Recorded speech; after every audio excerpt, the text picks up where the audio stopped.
Yeah, mine does that too. All right, so welcome back, everybody. This is Roman and Donald with the VRF Tech Talk podcast, your favorite podcast talking about all things VRV and VRF. I know that we don't do this very often. We're trying to do this more than just once a month, but you know how life is. Life is busy, and we are juggling multiple jobs and careers. And so this is something that we do kind of just out of a fun hobby to, share information. And we talk to a lot of people throughout the month and weeks, year, get some great stories, hear some struggles, hear some pain points, and try to shed some light on things that we do in the industry to make your life a little bit easier. So if you are tuning in for the first time, welcome. And we are here to talk about all things VRV, VRF. And one of the big things that I wanted to bring up today is the spare parts bank.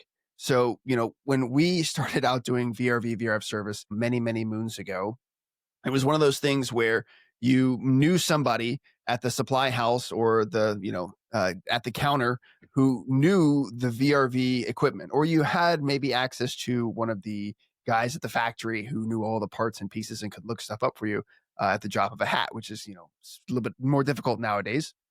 But with that, it was one of those things where you would say, I need this part, right? And you had that guy who would go and he would get you the parts like a wizard. And every time it came in, it was always the right thing. Or he would say, no, you don't want that. You want this. And unfortunately, not everybody has that. And so that's created kind of a pain point, if you will, where if you're doing this for the first time or you have a client that's asked you to look at these units and you know that something is bad, right? You've either gone through troubleshooting guides, the service manual, or maybe you've gone to the Tech Talk VRF Tech Talk Facebook page and you found a post that says, yeah, that is bad. A lot of guys talk about it. It's a common failure point. You want to make sure that you're getting the right parts, and just saying, hey, I need an inverter board on this model unit. Well, what if it has 2 inverter boards? What if it has 3 inverter boards? What if there's 4 different kinds that do different things? There's the outdoor fan motor inverter board. There's the actual compressor itself. Lord forbid it has more than one compressor, and they're different size compressors, right? All of these things matter. And so how do you avoid ordering the wrong parts or even receiving the wrong parts? And the way we would do that is we put the power back in your own hands. And with Daikin equipment is what we're talking about specifically today, is the spare parts database or spare parts bank, as most of you guys call it. Now, this is a Japanese website that's actually accessible for anybody to have. And so this is what those guys at the distributor or the reps counter are using to find the parts out there in the wild. So, Donald, you want to talk a little bit about your experience with the parts database? It's changed looks actually recently. It looks a little bit different now. Yeah, so I think over the past probably like year and a half or so, they've been really updating it to now include pictures and make it a little bit more seamless. The downside is we still don't have like the Goodman stuff transferred into that portal. So the FXTQ still has to go through the Goodman parts database, but I mean that's one unit out of the 40 or so or 50 or so that we can work on still. The parts database as it is really a really valuable tool. Not only does it tell you the parts, but there's also wiring diagrams for each unit on that specific piece of equipment right there built in. So in a pinch, if you don't have the service manual, but you can get on Tech Hub on your phone and you can see that the wiring diagram is there. I mean it's kind of a roundabout way to get to a wiring diagram. If you're already on Tech Hub, you can get the service manual. But having So that, let's stop right there real quick and say something about the Tech Hub. So Tech Hub, how long has it been around for now? Would you say, Donald? 2 years? No, it's longer than that. Year and a half? It started back 2020. It was like 2020 or 21 was it first introduced, and it's been slowly getting better and better as time has gone on. Yep. So Tech Hub is one of those things where it is a newer piece of technology. It has error codes, it has service manuals, it has videos, it has all the things, refrigerant calculation charges, measurements, and all that good stuff like that, conversion charts. It's a great resource. However, like technology, that does have some small caveats. And so if you are using the Daikin Tech Hub app, which we recommend that you do because it's just another tool in your tool belt, there is this thing where when they do apply updates to the app, you have to manually go in and look at them in order for it to update manually. It doesn't do it automatically. Sometimes it does. It's a little quirky. Sometimes you have to uninstall the app, reinstall the app. But it's one of those things where if you haven't updated it recently, don't think that it is automatic. And yes, you do have to update it 100% of the way to get access to the latest model numbers, latest error codes. Some things just kind of fall out of the app. And you're like, well, that's not in my app version. And it's like, no, it's there. You just haven't gone to the update screen and let it sit for a good, forever. It's like 15, 20 minutes to Do it overnight. download all the information. Yeah, overnight. It's great advice. So again, if this is going out to those technicians who have had the Tech Hub app for a year, 2 years, they've even gone in it recently, I highly recommend you go to the update section and let it load and go back through the strong Wi-Fi signal connection maybe overnight and just let it sit there. It may look like it's sitting there just spinning its wheels constantly, but it is actually updating. And to get the full strength of that app on your phone when you're in the field, when you don't have that signal, when you're in a basement, when you're in an attic, when you're in a concrete building, you're going to want to not wait until you need it and not have it, then just do the due diligence now, as this being your reminder to go and refresh your app and download all the latest features and information, because it's a great app, right? It's gotten a lot better since when it first started and had a lot of problems, but yeah. Okay, back to the spare parts bank. Yeah, I was trying to pull up Tech Hub from my phone to screen share it, but it's not working. So we'll put out a video or something later on that. But I can share my screen on the parts bank. We'd rather do that. yeah, just go to the full one. Just multiple ways to get there. Just most people aren't going to have a laptop, or a lot of people don't have their laptop easily handled if they're in the field trying to figure out what part they need. But it'll be the same process, just a different means of getting there. Yeah. So again, if you guys haven't gone to DaikinAC.com in a while, it's dead. So sorry to bring you bearer of bad news, but that website has been officially killed. It's now just DaikinComfort.com and /pro. So if you go to DaikinAC.com, it's going to forward you to this website. It's going to look like this. So where do I go from here? So maybe you've never heard of the spare parts bank, and now you have, and you're like, well, now I need access to it. Well, this is where you go to get access. You would go here. You would go to the Resource Center tab. You go down to Parts and Supply on the right-hand side and click that. And when you do that, it's going to take you to the Daikin Spare Parts Bank. You can either log in, or you can go down here and you can type in on the right-hand side all your information, right? I've read below, and then submit for access to the parts database. You'll get an email within 24 to 48 hours approving you with your temporary password and your login. And for me, I already have it. So I'm going to go and I'm going to click on this and go and log in. So one thing I could say, just to make it easier for yourself, if you got a group of guys in a service department that are all going to be using this, rather than have, I mean, I guess you can have individual accounts, but just create one for your master user, right? And then everybody can share the same one, so that it's easier for somebody in the office to track who has the spare parts bank, rather than, oh, this person needs help with this password and they forgot that password and blah, blah, blah, right? Like, just make it easier for yourself. I mean, here at work, my day job is we have one login that everybody kind of just shares across, 10 people, 20 people. Yeah, no, it's good. Not everybody needs access to it, but at least if you start it for one person or your company, then from there, you can just distribute that login and that password. That password will kick it back to where you have to change it probably once a month. I've already changed my password as of this morning. But here's the thing. What is this website for? Well, this website's for, if I have my model number of my equipment here. So let's type in REMQ. Let's go old school. PBTJ. All right. So if I go here and I type in my model number here at the top, it's going to pull up, hey, here's the model number. Well, what if I don't have the last four of my model? Can I just type in REMQ 120? And you actually can. And so what it's going to do is it's going to list you the different flavors that it comes in for different voltages. And now for mine, I said PBTJ, but here's other styles that the equipment comes in. There's 120, PBTJ, 120, PBYD, PTJU, PYDN. Maybe you don't have the last four digits because your tech didn't put the letters down. Well, you could come in here and suffice. Well, hey, let's do this one right here, okay? So we go to PBTJ. I hit view. Now, here's the great thing about the parts database. It literally shows you everything in this piece of equipment. I mean, we're talking down to the actual packet and what comes in the unit for the first time on the left-hand side. Now, I've never tried to actually purchase those pieces before, but they give you a part number for it. And so here it is, the exploded view of the unit in parts and pieces. Now, you notice there's three different categories that we can sift through. There's the parts, right, which is all your control boards, electrical devices. Then there's your refrigeration circuit, which has all of your refrigerant piping and guidelines. And if I do click on these letters and numbers, it'll take me to the list. This is this compressor. This is that compressor. This is this solenoid valve. right? And then the last one is going to be your actual wiring diagram that your technician is seeing out in the field on the piece of equipment itself that you're working on. Now, this doesn't have any clickable parts on it, but sometimes it's nice when you're helping assist someone troubleshoot something to see this breakdown in itself. And remember, when you can take a picture of this or a screenshot, which right here on the top left-hand side, you can actually download a PDF of this. So if you wanted to download it really quick off the parts database, send this to your field technician and have him circle what parts he's condemning in the field, then you in the office can actually pull off the information and make sure you're getting the right parts. The disconnection that happens in the field is that. Yeah. Yeah. Go back to the main page. I think Yep. just a tip, right? So for your service companies out there, if you're taking on a service ticket and you know you're going to have REMQs, 96s, 120s, 72s, click on that Excel file. Download the Excel file. All right.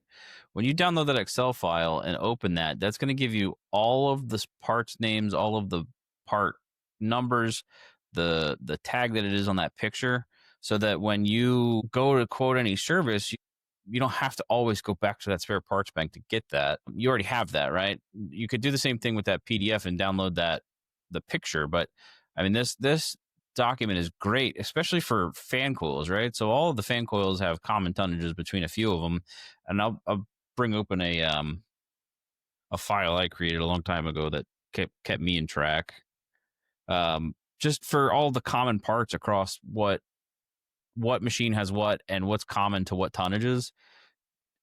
And most of the time I don't even go on there until I need to place the order. Yeah. But to your point, if I can pull every piece and part off of this, sort and filter to what I'm looking for, and then just say, hey, maybe I have a large client with their building and they're looking for spare parts to keep on hand for emergencies.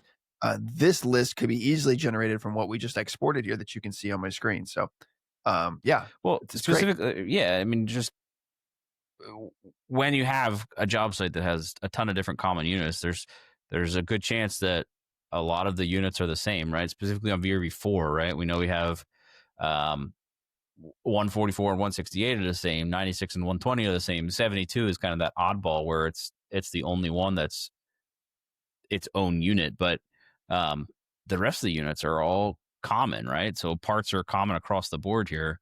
I'm going to share this little spreadsheet that I've made that kind of helps me keep track of what is what. Let me make it look pretty. Well, and that's the beauty of this, right? So don't go and reinvent the wheel. You don't need to go and memorize what parts go in what units. You don't need to memorize, what part number each inverter board is for each REMQ model. This stuff already exists somewhere. And so what we're trying to show you is how to make your job a little bit easier.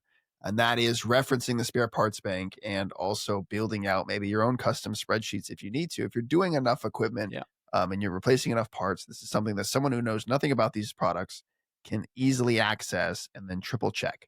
Because there's nothing worse than quoting a repair, rolling a technician to the job site, especially 2 hours away, showing up to find out you have the wrong parts in hand because nobody knew what the part numbers actually are. They only come from one person. And, Steve wasn't at the counter that day, so there's no telling what we got. And even like one of the things, and this might upset the people taking the order at Daikin, but like even if these part numbers have a substitution, right, you can still order this part number and then the factory is going to automatically sub it to the correct part. So like this was just something that I did to help organize when we needed a specific compressor. Then I could say, okay, well, do we have anything on our shelf that is the same for the REYQ TAYDU? Let me check. Compressors, where are they at?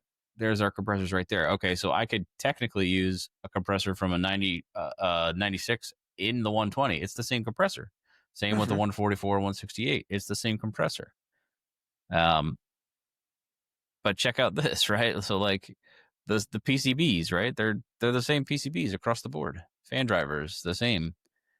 The inverters get different, but a lot of the boards are identical to the entire product line. So like main PCBs, noise filters, main inverters, right? Like it's crazy. Yeah, and that's the beauty of VRF, right? A lot of these units have the same parts and the same components. I mean, the A1P board is exactly the same in a lot of units because you have to set the dip switches for tonnages, right? It's a little different software when you switch between versions themselves, but outside of that, for the most part, it's Right. the fan drivers are the same, the inverters are the same, the compressors are the same, and so we're talking about standardizing parts as a whole to minimize downtime. VRF has that, right? That's what this is. It's not just, well, I need an exact board for that model. Now there's, 27 different flavors of the inverter board. Well, no, if you switch series of equipment, then yeah, the inverters get a little bit different. But a lot of that programming comes down to telling the unit what tonnage you have. And then remember, they're the same compressors. It just has that upper and that lower limitations on the compressor speeds. And the same with the fan speeds. It's the upper and lower limits on the fan speeds. I'd say lowers are the same, but it's the uppers for both the compressor and the fan motor that are different. So but yeah, so there's that. If you're trying to save yourself time, trying to save yourself frustration and headache, that is probably the best way to do that, is to verify that your team has the tools needed to succeed. And those tools are accessing the spare parts bank and ensuring that if they're the ones condemning boards, them looking directly at the board in the unit, right? The one on the left, right? There's only one in this unit. So let's go to a unit that actually has one part. Right. Not one part, but multiple boards. Right. That's what we're looking for here. So let's go to the VRV trash series. I mean, T series. 144 TATJU. Oh, sorry. Doesn't exist. They got rid of it. You forgot. Yeah, there you go. Yeah, that model doesn't exist. That's not a model. It's not RAY. It's RAYQ. All right, so if we go here and we look at this, you're going to see here, okay, I've got 2 noise filter boards, right? There we go. Are they different part numbers? Let's see. You've got your E7 and your E8, and they are different part numbers because they do different things. And you'll notice here that on some of these boards, the parts and pieces, some of them are, those flag terminals, and the other one are screws. Yep. Yeah, and that'll get you guys out in the field. So it's just because they look the same, like these inverters look the same, they have 2 different part numbers. You're like, well, they're just different part numbers. I want to take my money. No, the different part numbers is that the connections from the compressor to the board are a different style. You'll notice here on this particular series of equipment that the right-hand side inverter, which is the master inverter, that one actually has screw terminals, and the one on the left is spade connections. And so you'll get that very easily mixed up out in the field, that although they may be sized the same to do the same thing with the same compressor, they are slightly different. And so it's just something that's easily mixed up. And now, thankfully, when we went to the VRV4 series, it looks like this. And then they kind of put the wiring harnesses here, so you could order wiring harnesses. I don't know if they actually have them in stock. Let me see. It's tough. They do. Look at that. Some of them are. Look at that. So here's the beauty of it too, right? Okay, I have no idea. Do they actually have that? Is that my part? Well, I'll click on it, and then I'll click on details down here in the bottom left. And what do details do? It tells me a couple things. Do they have any in stock at the factory in Houston? They say 0. Well, that's not good. And then a little step further, will they show you a picture of the actual part? And sometimes they will. And so I'll look at this and I'll go, yes, that's exactly the part that I accidentally cut off with my needle nose pliers, cutting a zip tie. So, and they have 18 of them right now. So I think I'm pretty good, right? I could order 1 or 2 because, I'm just not going to get any better at cutting zip ties. And I was in here the other day looking at compressors, and they actually have pictures of the compressors now, which is super nice. It's like shopping in a Sears catalog. I guess they don't have it for this series.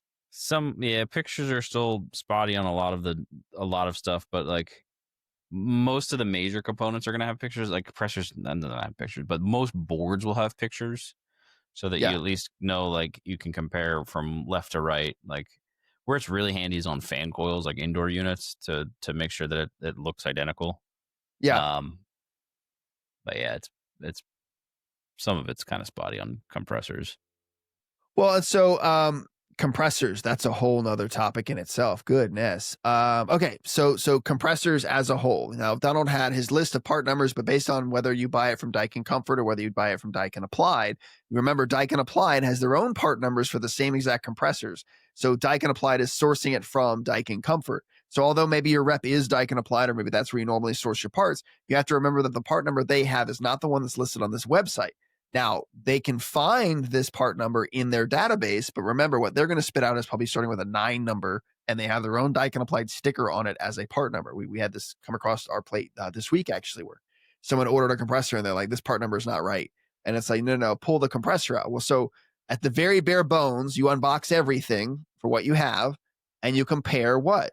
You compare the drawing number on the parts database to the model number of your compressor. This is the model number of your compressor, right? In this unit, part number 7009494, which is one of the most common inverter compressors in VRV4, it is a JT1GC VDWYR at SB. And you'll say, wait a minute, mine's an at T or an at B or an at A. And you got to remember that the at symbol is a revision number. So if it is a different letter after the at symbol, then your compressor is just a newer version of that compressor as a whole. It's not the wrong compressor. As long as the letters and the numbers at the front of this match up with your compressor, then you have the right compressor. It's just a different version number at the end. And you'll see that too with some of these where you go and you look at the master compressor here and you'll notice, well, okay, they have a sub number. So if I go back to this is the 460 version.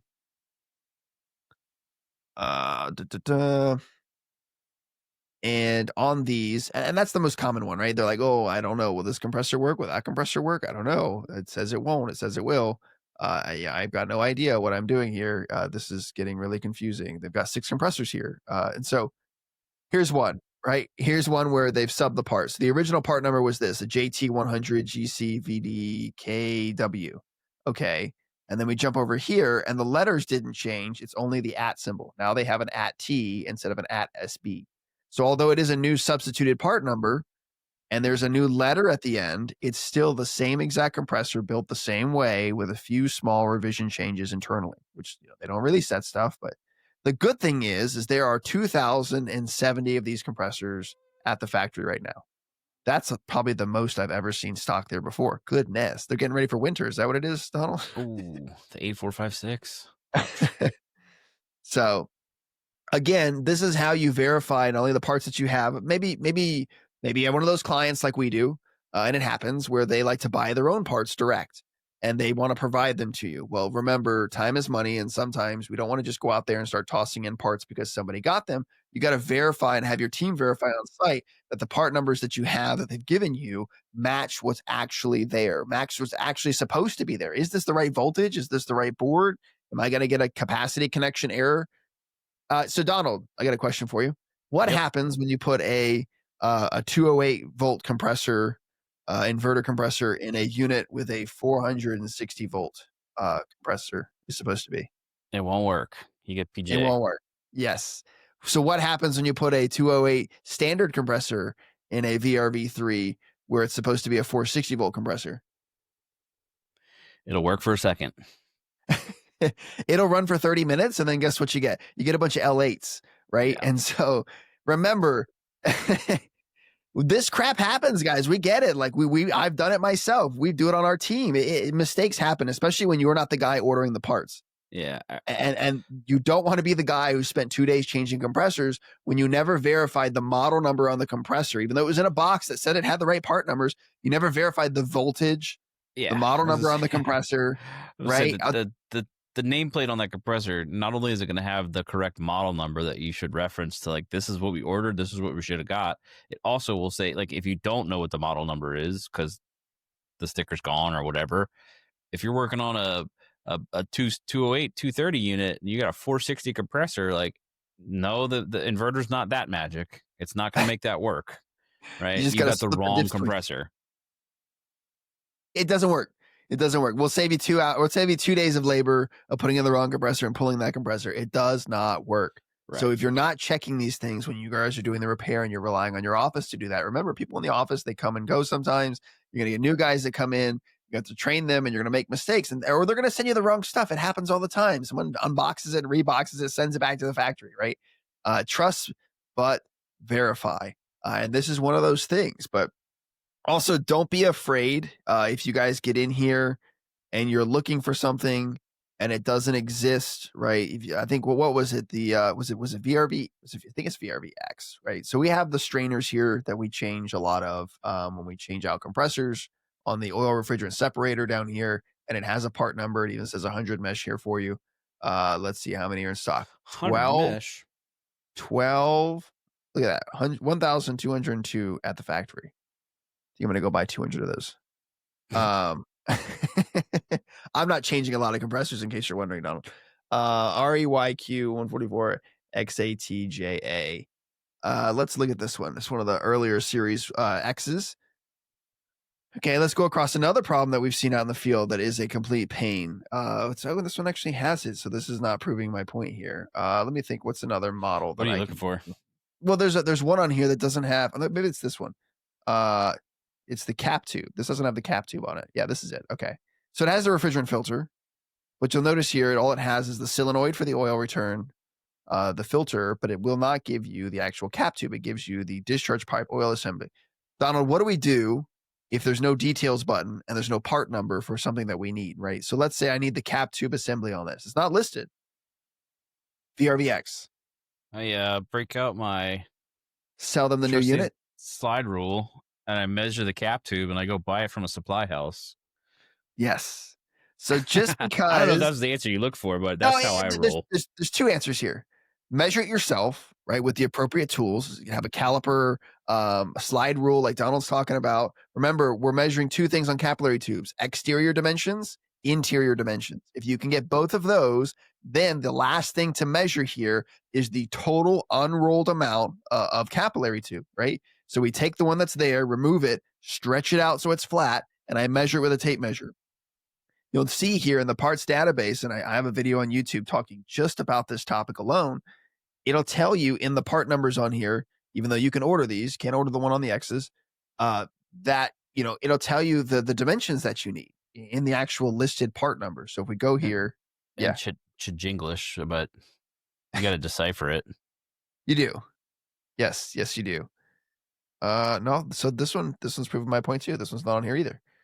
VRV3. Just go right for the VRV3. Just go for the VRV3. REMQ 120 PBTJ. And so why does a cap tube break?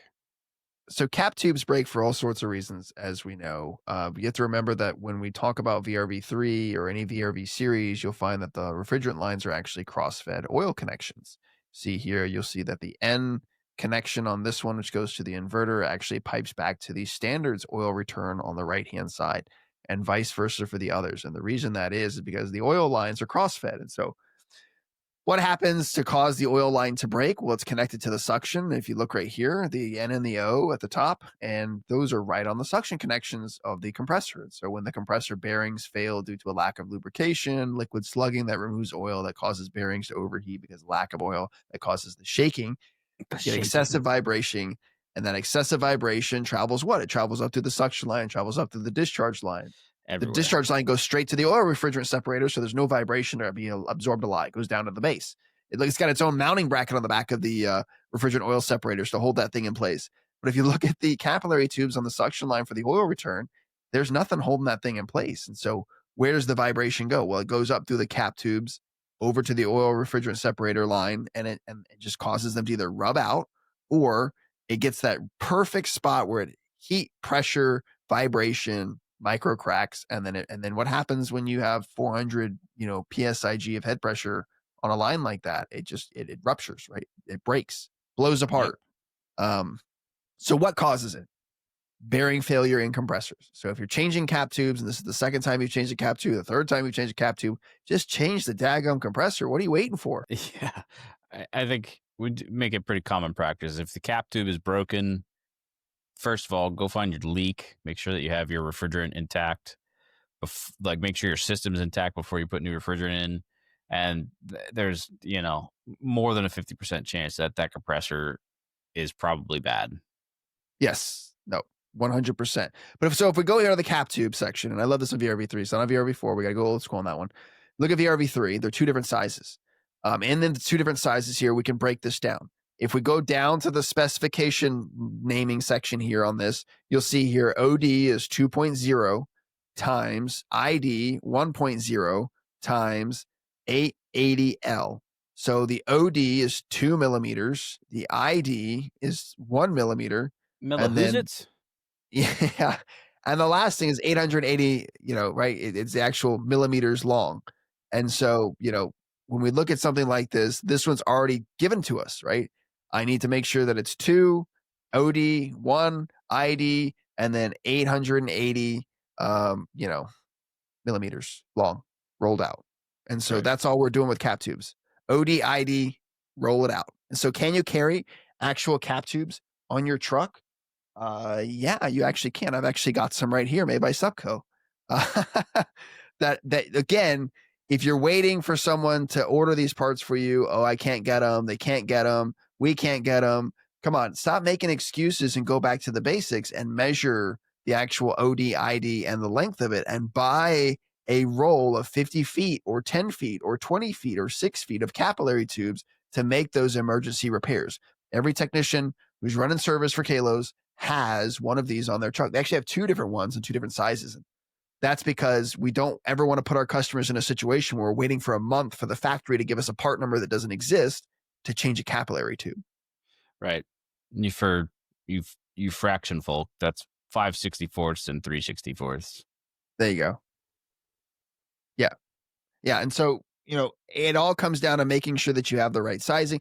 And I think Subco's even got a nice little chart that breaks it all down and the different model numbers and the types and the sizes to do the conversion yourself to figure out what it should be in inches. It's like 0.40 and stuff like that. So, you know, Google is your friend when it comes to math and conversions of stuff like this, but just understand that you don't have to rely on the factory to be the end all be all to get you the information. Sometimes it's just us being mechanics and measuring things, measuring, the diameter, and then from there, measuring out the length and not waiting on somebody else to fix our problem when we can fix it ourselves. I mean, yeah, I equate that to like brake lines on a car. Sure, it's way easier to get an assembly to go fit up a brake line, but give me a roll of brake tubing and I'm just go make it myself in an eighth of the time, right? So like just do a little bit of extra work and you'll be able to service that customer way faster than having to wait for a coil of what you can go buy off the shelf right now, weeks in transit and then all that fun stuff. Yeah, yeah, no, but I don't disagree. Or to find out that the part that comes in was the wrong one Oh, it's after the all, wrong and one. Or yeah, it's obsoleted. We don't have that anymore, right? Like, you get a lot of people come in and like, oh yeah, I need the cap tube for the oil return system, and someone who's looking at this from somewhere else, they go, oh, this B6-7 way over here, and come to find out that it's not the right length; it's a different length. So what happens when we change the length on the oil return line? What's a metering device, right? And so right. now we either meter too much and not enough's getting through, or we meter not enough and a ton gets through and it doesn't balance correctly. So these things are here and they're in different sizes for a reason. And people ask me this all the time too, which is a weird one that I never really thought about. Why are there 2 different lengths when it comes to capillary tubes on VRV3? You want to take a stab at that one? You want to take a guess? You know you want to. I would guess it's the tonnage of the compressor. Tonnage of the compressor, but also constant speed versus variable speed. Yeah. So you need Constant speed means you're going to be at 100% speed, yeah. right? It's going to get there to that pressure level that's going to go ahead and separate the oil out efficiently. It's either 100% or not all at all. So for that, there's probably a little bit more metering on that one as opposed to the opposite, right? The vice versa. So the inverter has the shorter one. The inverter has the shorter one. You got it, man. Yeah. You got it. And so these things matter. So what happens when I go back and I put the same size cap tube on both sides? Well, it's not going to meter correctly. Lord forbid you start dumping a little bit of hot gas down that line back over to the suction line. I would be curious about that. If you did size it in half, would it turn that hot gas down into a little bit of a liquid and then dump it right in the suction line? I'm curious. Probably not, but I mean, probably not enough to like actually make a difference. Yeah, it's like a drop in an ocean, right? You got to assume that the engineers on this have factored in a little bit of dumb factor to like, if somebody cut off, half of it, then it'd probably still work fine. Yes. Yeah. So let's go to our favorite unit with thermal events. What unit is that, Donald? All of them. X series. REYQ. It logged me out. 168. Let's see. Let's do 120. XAT. No, XAYDA. It's that 460 volt flavor. The spicy voltage. 460. 60. Not 80. Not 90. Not 500. unless you're in Canada. But then if you're at 500 in Canada, you're low already. So we'll talk about that here in a second. That's actually something I want to bring up today too. So here in this unit, there's been a known issue, and the issue is not so much from a manufacturing standpoint, but more so from just a spicy voltage coming into the unit. It doesn't like hot things. The over voltage through the actual noise filter can cause the noise filter to, in the words of the factory, create a thermal event, which we all know as exploding, catching fire, burning, not good things. So what happens when that happens inside the cabinet of a VRV unit? You've got to go back and get wiring harnesses. So you'll find that this is the only series of equipment. Actually, I haven't checked a Mirion yet, where you'll find that there's more tabs than just the 3 that shows the wiring diagram, parts layout, boards layout. You'll actually find there's actually wiring harness layouts and numbers, and associated with that is part numbers. Why is that? Because when we start having thermal events and it started melting cables and wires, you can't just go out and replicate these in the field with the plugs that are there. So they list out every plug that's there and where it goes and how it's supposed to connect on what terminals. This is actually really handy to have when you're going through and replacing an inverter board to ensure that everything is going in the right location to the right place from point A to point B. Here's even thermistor designations and terminals here, where I can click on and order this entire thermistor assembly. So this is the only series of equipment that I found that has all of that because of the spicy voltages. So anything you want to add to that before we talk about spicy voltages? No. I don't think it's on this one, but just kind of along that point, if you go to like a RZQ or something like that, you can get some extra information that is hard to find. So like go to like an RZQ 24. RZQ. Yeah.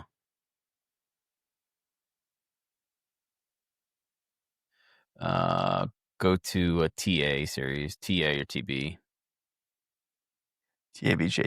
Let's see if it's still there. Yeah. Ooh, look at this golden nugget.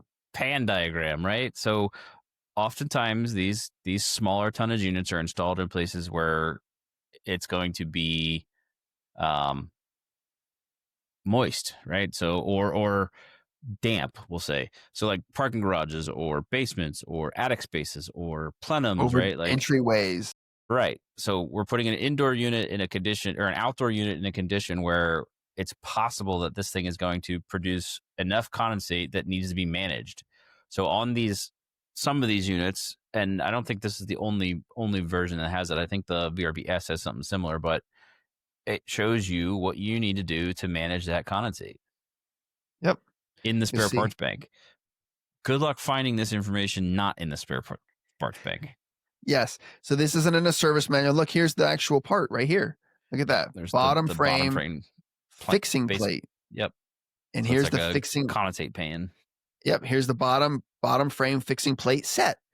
So maybe you are out there struggling with something like this right now. And here we go. They've got 54 of them at the factory where it actually comes with everything you need to seal this up. And then guess where you're going to find out the instructions to do this? Not in the service manual, not online, not published anywhere, not Googled. You're only going to find it here in the spare parts bank where they're actually going to show you the 3D diagram of what to tape, where to tape, what to plug off, where to put the plates, how to remove the screws. It's all here. And these are little nuggets that are hidden in the spare parts bank altogether. Yeah. I mean, this comes up a lot for me being in the San Francisco Bay Area where we don't have super high humidity all the time, but we do have units that are installed in garages all the time. And the garages are cold, dark, damp places. So these units will sweat a whole lot and they'll condensate, right? Heat pump's going to heat pump. And this information is kind of really helpful to show somebody like, hey, here's how you can block up that condensate pan and then feed that to a pump. Yeah, no, it's good. It's really good. When there's a ton of nuggets in here too. You can easily go back and search certain units, right? So let's see if I go back to let's do REYQ 144 PBTJ. Oldie but a goldie. And this one here, if I'm not mistaken, there should be a repair info. Here we go. So A1P board. So this is a good one too. So this is the A1P board in an RAYQ 144 PBTJ. You'll notice here there's a little icon I click on, and this is actually repair info. Well, what do you mean repair info? This is actually the sheet that comes with the board when you replace it. It talks about part numbers. It talks about all the juicy little tidbits that you need to know about setting dip switches for the boards, right? All of this stuff has been tucked away in the spare parts bank where everybody has been looking for this forever, where it lists out every model that you have and the dip switch selections for those models, when they were published, where they come from. Like all of this has been here since the beginning of time. You just didn't know where it was, and no one talks about where it's at. Heck, I could probably swear that maybe 50% of the factory guys don't even know where this is at. But it's here, right? It's a link. So there is an actual space to find repair info as a whole. Yeah.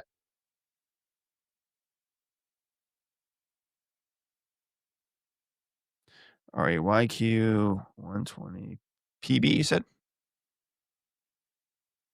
Okay. You want TJ or okay. I mean, I'm partial to 208, but okay. What else? Oh, look, there's a repair diagram for sound insulators. We'll click on that next. Um, Hold on. Let me find the. Nope, that's not it. E8. There we go. Okay.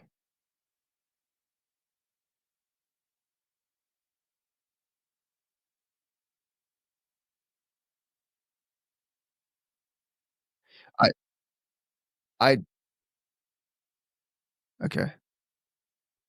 And so you'll find that some of these are only tucked away in specific models where it's like you got to know somebody who know. Oh yeah, this is probably it. Here we go. Printed circuit inverter. Yep, there you go.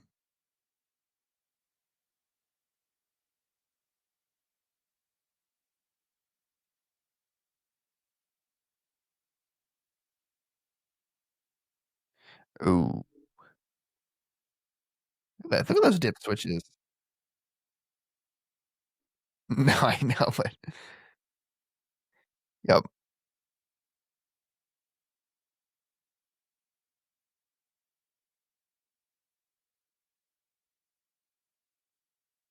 yep.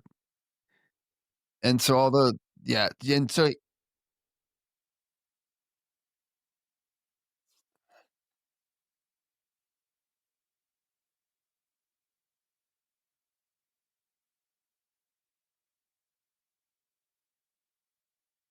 and where? Yep, and they're even showing you where to add the cores, where to zip tie, where to strap the wires, in what section, what got replaced, where the new plugs are supposed to go. I'd say probably the most common failure point of changing out this inverter board and the noise, and not noise filter, this inverter board and the fan driver board is that everybody always puts, and we saw this in the group the other day. Everybody always puts the what is it, the N and the P1 wires in the same spot, right? On the board, yeah, on the board, they're in two different spaces, about 2 inches away from each other, and everybody puts them on the same terminal. And guess what? When you light that board up with some power, guess what happens? She smokes. And so here's the English portion, a little bit way down where it talks about where to put it, what boards you need, where you need to zip tie it, and what details, and what list of information to go down and change in what order. And all this stuff is here, guys. Like, and I get like you're like, well, wait a minute, like, how did I not know about any of this stuff? And that's what the podcast is here for. We're here to talk about things that we've learned along the way that was very painful. You're like, well, this should just come with the board. Maybe it does come with the board. Maybe it doesn't. Maybe the one that you have doesn't come with it, but it's here either way. It exists now, and there's a nice little diagram and breakdown. It's funny because looking at this reminds me of the service manual in the UK market. Their service manual looks just like this. It's beautiful, like it's all like 3D illustrations and like diagrams and to remove things. Now, I'll admit the Amirion has gotten a lot better with an actual parts replacement guideline, but it's not in 3D. And there's something about 3D parts and where to take screws out and put new boards in and all this other stuff that it just, it helps a lot, especially when you've never done it before. So, okay, we got, yeah.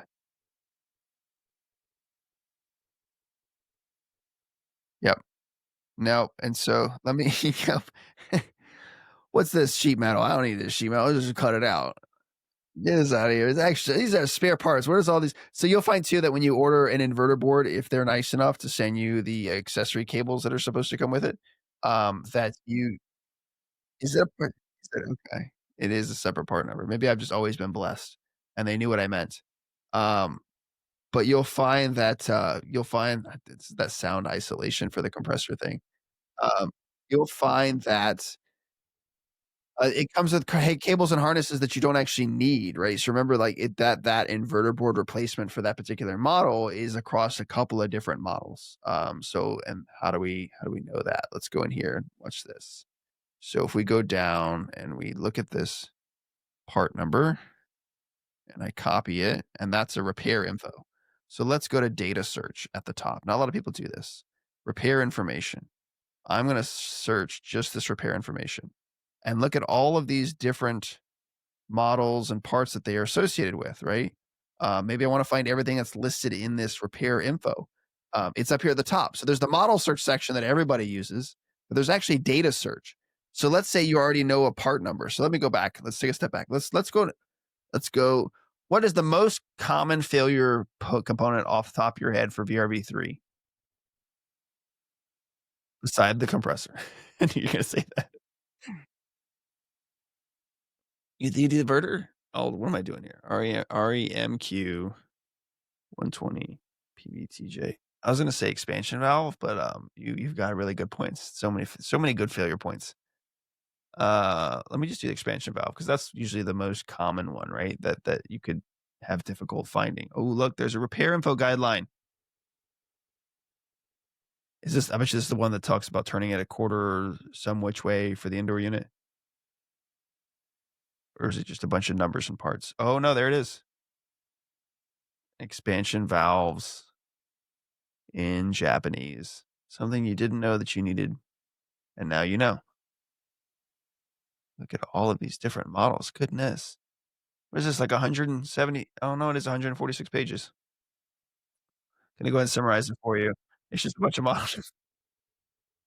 There's that here it is. Okay, this is the part that I was trying to get to. 1, they want you to zip tie the wire harness on the expansion valve, but also 2, here's that guideline that nobody has ever found ever again, where it talks about when you install it to do a 0 to 30-degree turn rotation in regards to the location of the fan coil. So yes, the orientation of which way your expansion valve is facing in the unit actually does matter. Anyways, I don't know why I wanted to show that, but I just little tangent there. All right, part number. Stay focused. Okay. And then I'm going to go up here. I'm going to go data search and I'm going to go part number. Okay. And find. Now it'll find the part number here, but I could also, let's say if I want to go to this part number here, show substituted parts. And look at all these model numbers. See all these model numbers?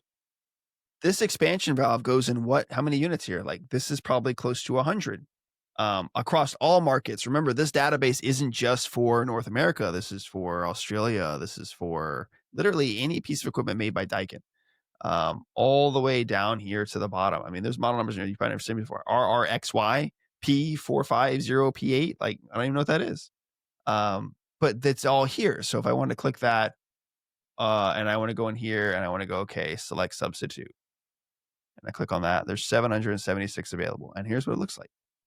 And it's probably the same as substitute part for everybody.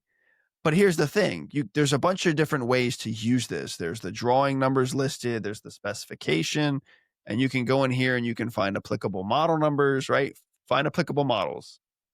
And it'll tell you. If we go in here and we search this way, right? So I go one tab over to find applicable models and I look through all these and I say, okay, look, I've got 152 pages of indoor units that this is used in. Let me look at this one right here. Maybe this is my unit. Okay. Nope, definitely not my unit. No idea what this is.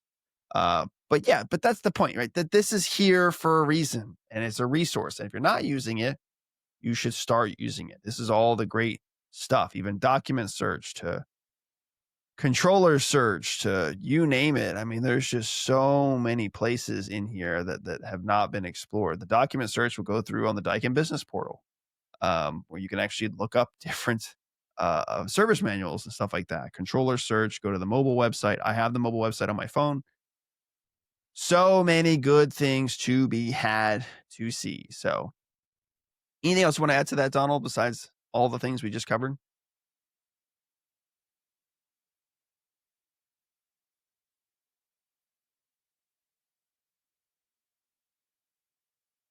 Okay. Well, so Donald wanted to show you what the spare parts bank looks like in the Tech Hub app. I usually just go to the browser. So what is that? It's a very, very, very, very long name, but I can see GS, what is it? GSDB dot DS dash, yeah, it dot JP. Dot JP just means a Japanese website. So save yourself from doing all of that and trying to log in and just go to the Daikin's website, go to the resource section, click on parts, and then either log in from there or create it. And it's actually pretty mobile friendly. So don't be afraid to use this on your phone when you're out in the field. Again, this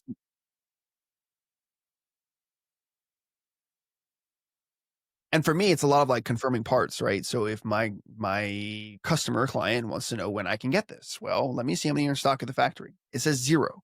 We might have some hard times getting it, but there might be a substituted part number that I haven't found yet that goes to that where it's just not listed correctly on their website or it's not categorized correctly on their website for what I'm looking for. So there's a lot of great ways to do that, and also and these are all the factories, right? So if you go to PL made by, you've got all these different ones. DIL, that is Japan. DENV, I don't know the acronyms for them, but that is UK. Let me see here. What is Daikin North America's? Is it I don't even remember, to be honest. Is it DTAS? Interest No, these are the factory designations, right? EIL is Japan. Yep. Singapore.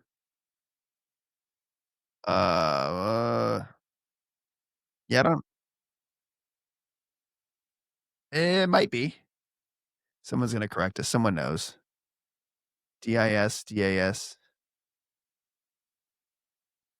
Ooh, you know what I could do? I could just go the problem I have with this, Donald, is that I start poking around in here in places that I probably and I'm like, "Man, why don't we have this in our market? This thing is so cool. Like, why can't I order this?" And I'll be like, "Hey, can we get this?" And they're like, What are you doing looking at Australia parts?" And it's like, "Why do they have this? I want this. This is really nice." Oh my gosh. Don't get me started. I was in the you saw the it's like a year ago where I got in the Japanese website, I changed my IP to Japan, and I went to Daikin's website, and I went through looking through all their units and their yeah, Google Translate is a heck of an app. I'll just say that. Live translate on the actual screen. And, man, the stuff that they have, I think they had a four-way cassette, that actually, was took smells away from the space. Like, it smelled the smells, and then it activated, like, all the streamer technology that they have over there where it would, like, filter out the smells on their unit. Um, well, then you look at, like, Daikin UK, man. They got freaking VRV CO2 now. I'm so jealous. They're what's that? They might what's the model number for that one? But with that, it's like, it just yeah, they have the what is it? The Sharudo technology, which came out like 4 years ago, 3 years ago. Someone's gonna correct me. Where it's isolation valves at the indoor unit, BS box in the outdoor unit. The outdoor unit will actually pump itself down if it senses a leak for R32 in the space. And they coined it Sharudo technology. Now I could look up the term Sharudo and what it actually means, but it was this whole philosophical approach to it. But I was like, man, and then so the reason you remember if I tell you what exactly it looked like. It was a bunch of superheroes. Do you remember that when I shared that? It was a bunch of Daikin superheroes and capes and stuff like that. That's how they were marketing it to save the day. Um, I wonder if we're gonna get anything like that. We don't ever get anything fun. We always get like the really like old leftovers where it's like, here you go. Here's a baked potato from the back of the fridge from like 2 months ago. Oh man. You got it? You got it working? All right. All right. Oh, hijack it. Oh, look at that beach picture. The beach.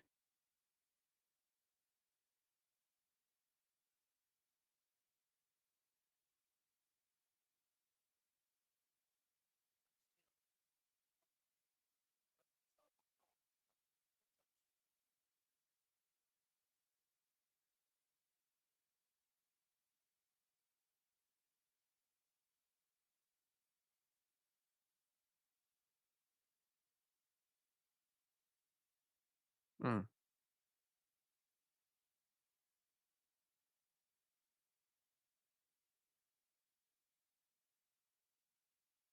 love it. Well, and from that, like, you could see how easy is it to zoom in and stuff?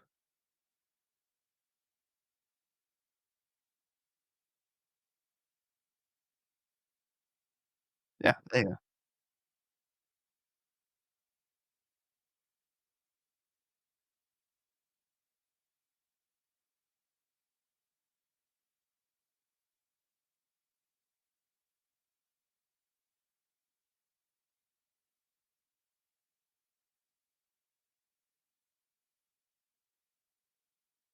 Oh, I got CO2.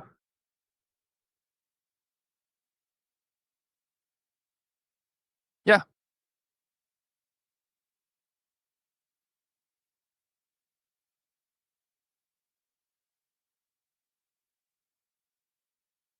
ready to check out.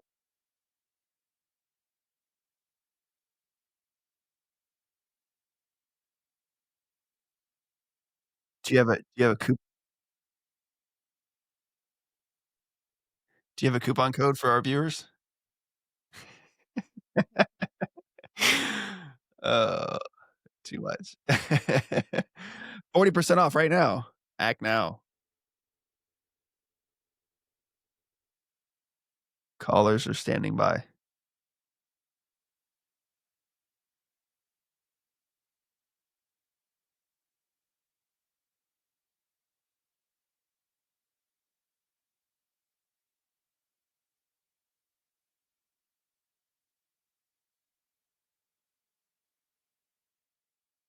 Which is okay because you know who to contact and you know who you buy your parts through already, so don't try to reinvent the wheel.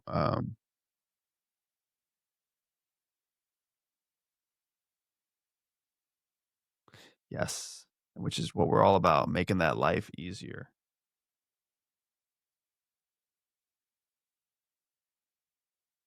Swing compressor.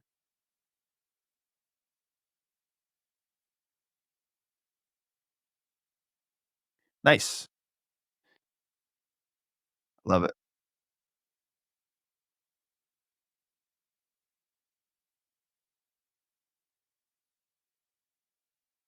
Love it. Love it, love it, love it. Very cool. Very, very cool. Alright, I'm gonna hijack this again and show you CO2, just because I found the presentation that I was sent on how to service it. There we go. So the, model number that I used is a RXYN, uh, 10AY1. Not that anybody's gonna remember that. But we've got expansion valves, we've got, um, entire assemblies here. Goodness. B9. Where's B9 at? Oh, accumulator. Yeah, look at that big chunky boy. So it's got bolt-on cylinder heads. 2 2, 2 swing compressors. Look at those little swingy swingers. What do we got here? Terminals on top, terminal covers, base plates that they actually sit in. Look at all these covers, crankcase heaters for both. Yep. Service valve connections. We got a lot of different service valve connections. Stop valve, gas stop valve, another gas stop valve. How many gas stop valves do you need? Stop liquid. Just a lot of different stuff here. Base plate, mounting plates. Oh no. Double clicked it. Here we go. Okay. What is this? Refrigerant filter? Goodness. Oh, look at that. There's a dryer. There's there's a dryer. Oh, they don't have pictures or quantities up yet, but there is a repair information. We're not selling it yet, but we've got repair information for you, folks. That's I don't know. It looked like it says dryer, right? So it says dryer. So we're gonna say, "How dare you break a stigma like that?" Yeah, propeller fans, four-way valves, heat exchanger assembly. Look at that whole mess. It's freaking yeah. Yeah, when it's put on a rack like this, right? It's in the VRV3 casing. So this oh gosh dang it, keep doing that.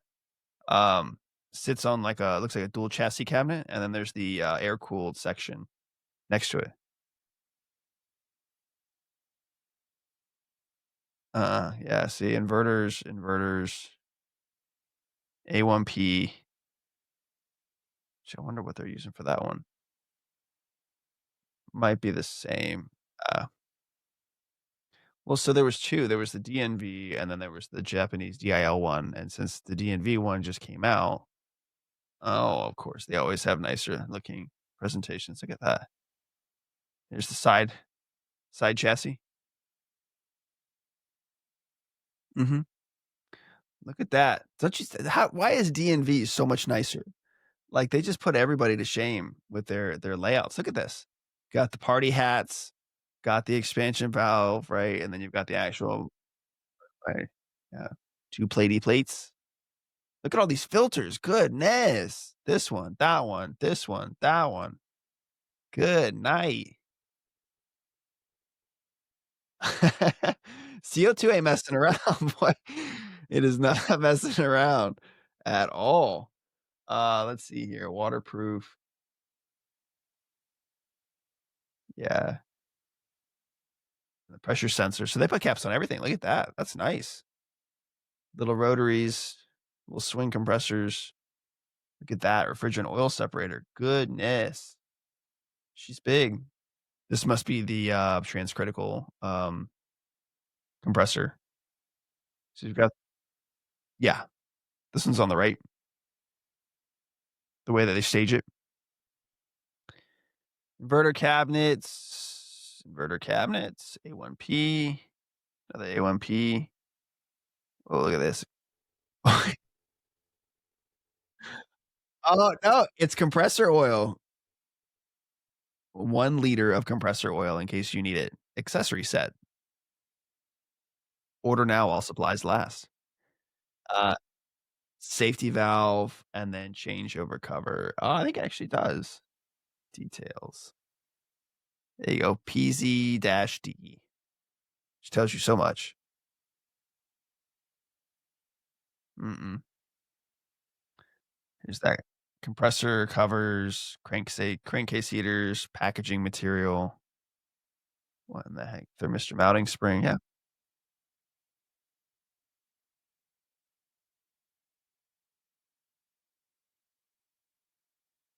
Let's see if they've actually look at that. They even got a picture for it. Goodness. But oh, dang it. Hold on. Gosh dang it. I'm over here sharing all the secrets. You can't even see the details. They do. They do. And they always get like stuck at like the worst time. And then you're like, oh, when was this? Yeah. They've got 0. So North America's got 0. Dang it. I need to change continents. But yeah, so there's a look at CO2, a little sneak peek in the database here. You guys weren't expecting this, but here it is. This is what the VRV CO2 unit looks like on the parts database, broken down. They've already got it all listed and what it looks like.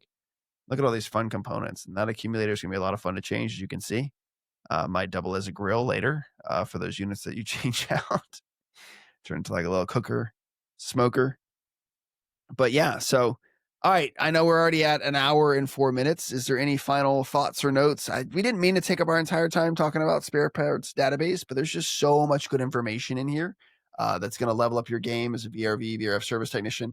I say VRF, right? Like this applies to any other brand besides Daikin, but There are other manufacturers out there, LG, Samsung, Mitsubishi, that have similar layouts like this, right? Mitsubishi actually has repair manuals that you can go in that look like this. Theirs isn't a spare parts database. It's actually the repair manuals themselves, but most every manufacturer should have something like this that you should be referencing when you're trying to replace parts and components for the equipment to ensure that you have the latest and greatest and it's accurate. So, all right, take it home, Donald. You gonna sing us a song or?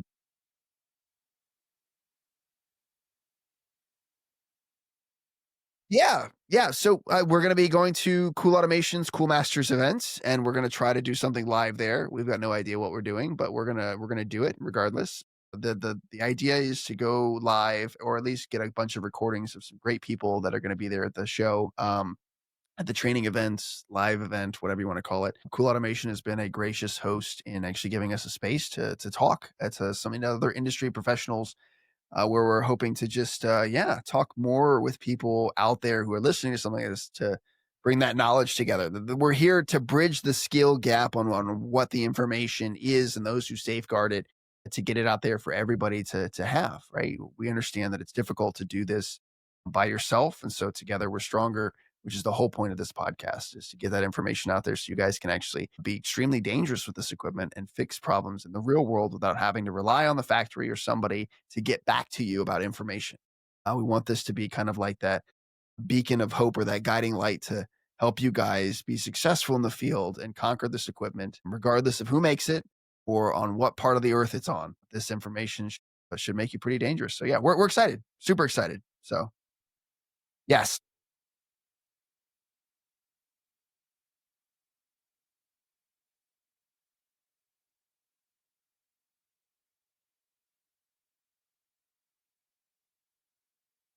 yeah, I've got my cloud box right here that I've got to put on my house.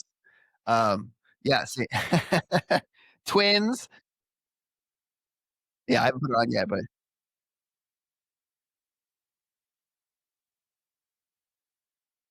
yeah. And so let me say this. So we're not sponsored by anybody, right? So Donald is here on his own free will and volition. I'm here on my own free will and volition. We don't get paid by anybody to do this. We do this because we feel like it's the right thing to do. We feel like there's no reason to safeguard this information. And if it helps one person or another, the EEV magnets. Hey, show. Do you have the new? Do you have the new style on there? Show us. Show us. Come on. Let's see. Maybe you need better lighting. I want to. We would like to see you in 4K on the next episode. So that'll be my laptop. Okay. Anyway, so we changed the top of the magnets. Now they say yeah, yep. So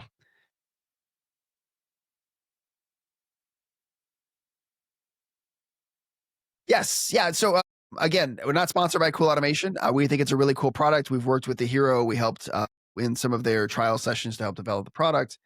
They didn't do all the things we were hoping they would do, but that's okay.